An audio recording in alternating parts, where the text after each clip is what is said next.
তো আমার মনে হয় পরিশ্রম মেধাকেও হার মানায়, আর সঠিক সময়ে একটা সঠিক সিদ্ধান্ত তোমার লাইফে টার্নিং পয়েন্ট হয়ে দাঁড়াতে পারে। আসসালামু আলাইকুম, আমি সানজিদা নূর অরিন, পড়াশোনা করছি জাহাঙ্গীরনগর বিশ্ববিদ্যালয়ের ফাইন্যান্স অ্যান্ড ব্যাংকিং ডিপার্টমেন্টে 53তম আবর্তন। আমি আইওডিকেশনের সেকেন্ড টাইম অপটিমিস্টিক ব্যাচে ছিলাম। যেহেতু সেকেন্ড টাইমে ছিলাম তার মানে আমি একজন সেকেন্ড টাইমার। ফার্স্ট টাইমে হচ্ছে আমার বিভাগ ছিল সায়েন্স, আর খুব একটা আশার মতো ফলাফল হয় নাই দেখে আমি সেকেন্ড টাইম দেওয়ার সিদ্ধান্ত নেই।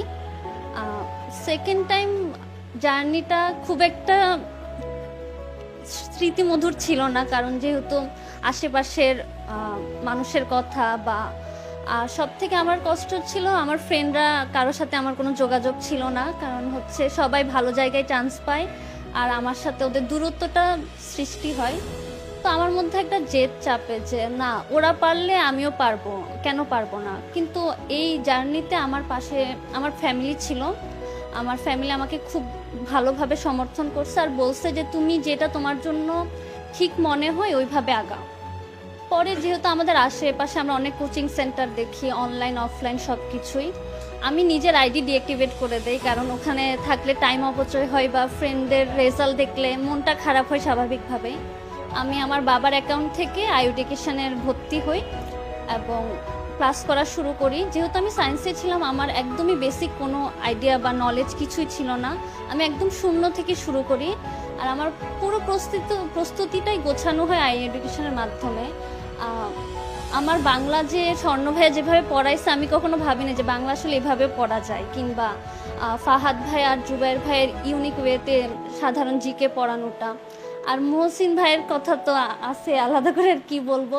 ওনার সব থেকে বেশি ম্যারাথন ক্লাসগুলো আমার জন্য হেল্পফুল ছিল, যে টানা আমরা স্বাভাবিক পড়তে বসলে কখনো এত টানা পড়তে পারি না, কিন্তু ভাইয়া যখন ম্যারাথন ক্লাস নেয় এক টানা, তখন ওইটা আসলে অনেক হেল্পফুল ছিল। আমার এখনো মনে আছে ভাইয়া নিউ ইয়ার রাতেও হচ্ছে টানা ম্যারাথন ক্লাস করাইছে, যেখানে সবাই হচ্ছে আনন্দ করতেছিল, কিন্তু ভাইয়া নিজেও আমাদের সাথে ক্লাস করছে। তো এইসব মিলায় আমার হচ্ছে প্রস্তুতিটা নেওয়া শুরু হয়। আর আমরা সবাই জানি যে জাহাঙ্গীরনগর বিশ্ববিদ্যালয়ের প্রশ্নটা একটু ভিন্ন ধাঁচে হয়। তো আমার মনে হয় যে আইওডিকেশনে ভর্তি হলে তোমার প্রস্তুতিটা গোছানো হবে এবং তুমি ওই ভিন্ন ধাঁচের প্রশ্নগুলো অ্যান্সার করতে পারবা। আর সর্বশেষ আমি মনে করি যে পরিশ্রম মেধাকেও হার মানায়।